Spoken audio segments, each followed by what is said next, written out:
지금까지 이제 대집어보는 6월 모의평가 토대로 해서 우리 친구들이 오답에 있었던 근거라든지 뭐 매력의 오답 트랩을 피워나가는 것 굉장히 많은 노하우를 알려주셨는데 대반전 이 주제를 가지고 얘기하고 있는데요.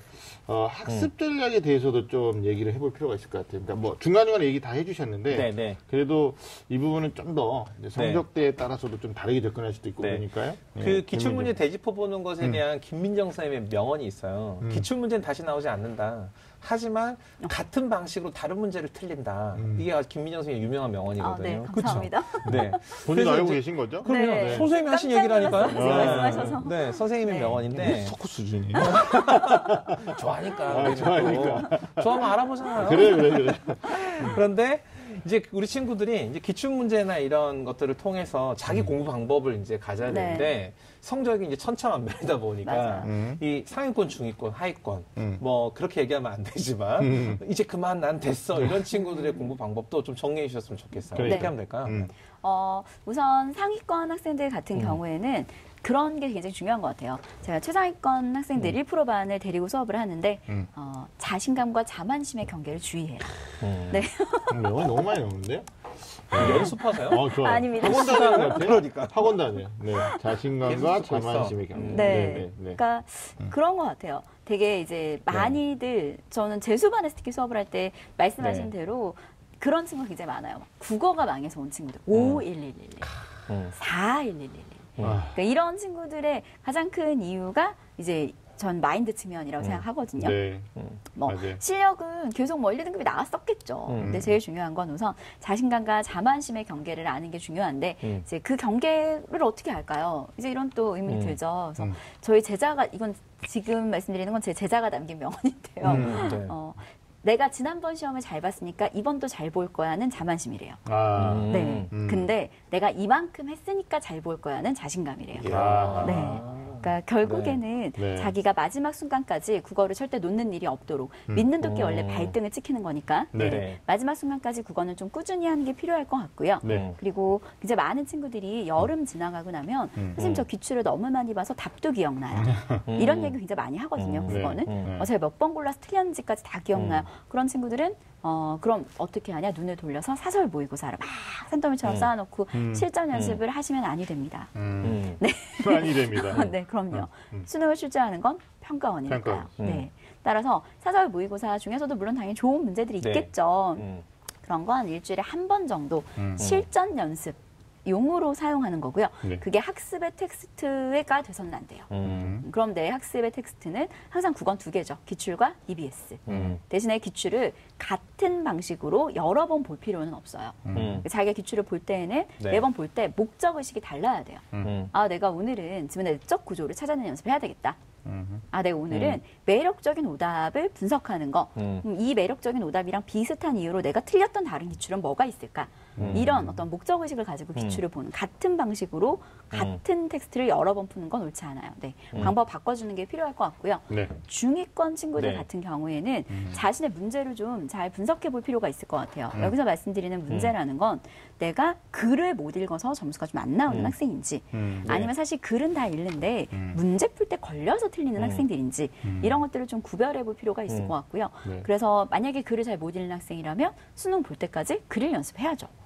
그럼 이제 아이들이 그런 얘기를 해요. 선생님 지금부터 하면 될까요? 그럼 제가 꼭 얘기하죠. 안 된다고 하면 안 할 거니? 그건 아니래요. 그럼요. 당연히 할 수 있어요. 그리고 대학 가면 이렇게 두꺼운 전공 서적을 봐야 되는데 요 짧은 비문학 지문을 못 읽는데 어떻게 이런 전공 서적을 보겠어요. 그러니까 글 읽는 연습 끝까지 하면 돼요. 그럼요. 그리고 만약에 자기가 글은 잘 읽는데 문제풀이가 약한 친구들은 좀 출제자의 출제 패턴이라든지 매력적인 오답 만들어내는 패턴들 이런 것들을 분석하는 게 좋고요. 마지막 하위권 친구들은 공부를 할게요. 해야 합니다. 한다는 얘기죠. 그럼요. 해야 합니다. 네, 공부를 해야 합니다.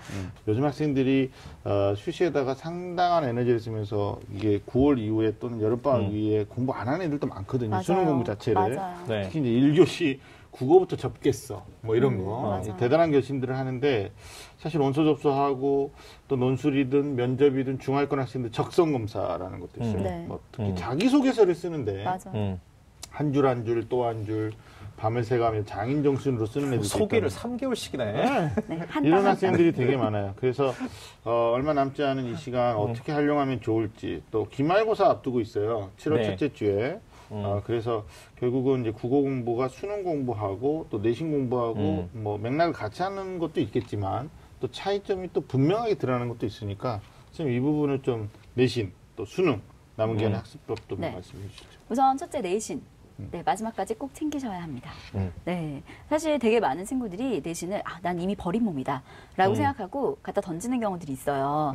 그치만, 거꾸로 생각하면 그런 학생들이 굉장히 많기 때문에 한 거에 비해 잘 나올 수 있는 거죠. 그리고 막상 수시 원서를 써보면 그 0점 몇 점이 어느 순간 굉장히 아깝게 느껴질 때가 있어요. 그럼요.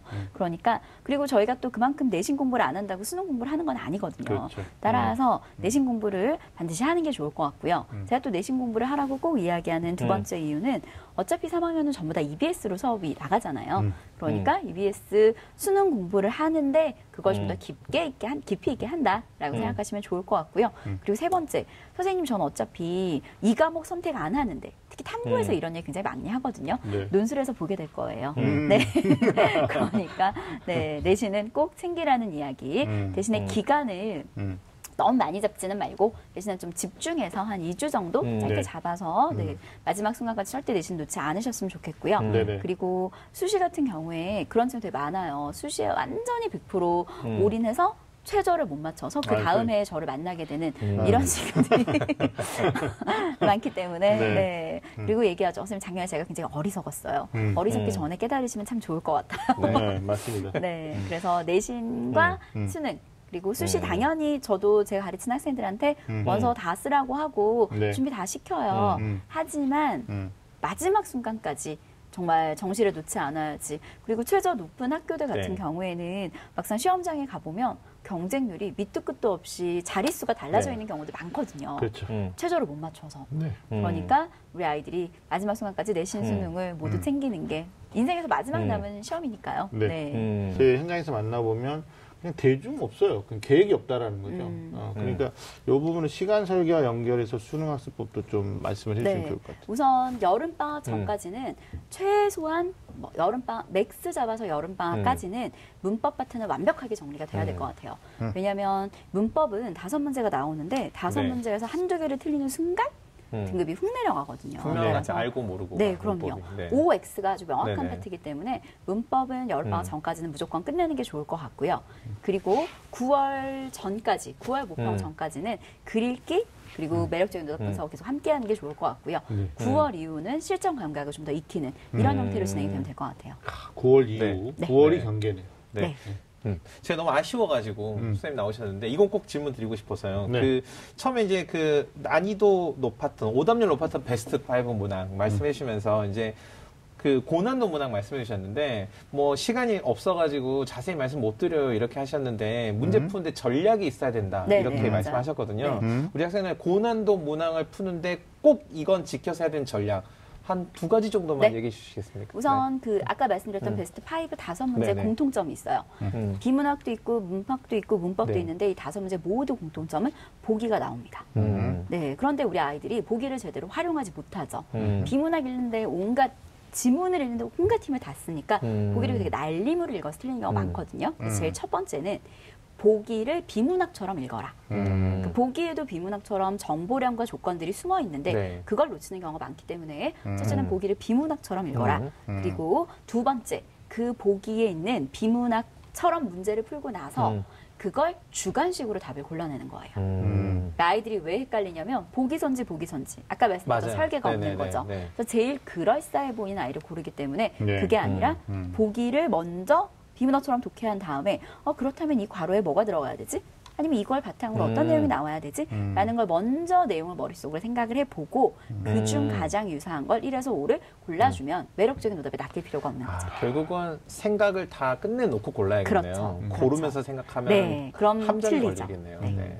자, 이제 마지막으로 점차 날씨가 무더워지고 있습니다. 네. 이게 무더워지는 건지 원래부터 더웠는데 계속 더운 건지 모르겠는데 날씨 이겨내는 것도 학생들한테 굉장히 중요한 요소 같거든요. 네. 자, 국어 영역 대반전을 노리는 수험생들을 위해서 마무리 말씀해 주실 텐데 일단 우리 뭐 윤시영 선생님부터 한 말씀 해주시고 주인공이 네. 나중에 하는 걸로. 네. 저는 뭐 이제 간단하게 말씀도 하셨지만 이제 날씨가 더워진다는 건 뭐냐면 우리가 더 힘들어진다는 거거든요. 그러니까 힘들어질 때 힘내라는 말보다는요, 견뎌내라는 말보다는 방법을 찾아라. 이 얘기를 꼭 드리고 싶어요. 그냥 막연히 견디고 힘내는 거 말고 선생님 말씀하셨던 것처럼 네 방법을 찾아라. 네. 알겠습니다. 이 얘기 하고 싶습니다. 네. 김민희 선생님 마무리 말씀. 네, 제가 가장 좋아하는 말로 마무리를 하겠습니다. 네. 적을까요? 적어야 돼. 모두들 잘 알고 계시는 진인사 대천명입니다. 네. 아이들이 스트레스를 받는 가장 큰 이유는 잘 봐야 한다라는 부담감 때문이라고 생각하거든요. 네. 근데 제가 학생들한테 가장 많이 하는 이야기가 결과는 내가 어찌할 수 없는 거니까 진인사, 사람이 할 일을 다 하고 나면 대천명, 그 뒤는 하늘의 뜻이니 우선 사람이 할 일을 다 하자라는 이야기를 꼭 드리고 싶습니다.